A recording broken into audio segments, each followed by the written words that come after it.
All right. So when it comes to welding and PPE, y'all know I take it pretty seriously, and I tend to make fun of people, as you can see right about here in the video.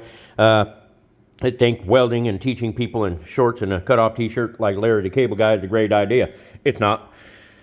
I got an exhaust fan right here, 8-inch exhaust fan that I can split into a Y, and then I can do dual exhaust when I'm working on cars and things like that. And this video, well, it's about my brother. This car, not his car, but I'm gonna use it for an example.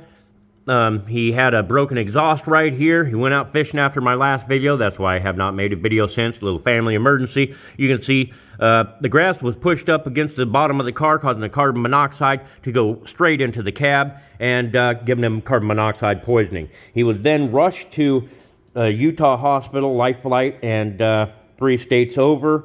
And, well, put in a hyperbaric chamber where he's doing okay. So back to welding and fishing, and check your carbon monoxide and fix those exhausts. Peace.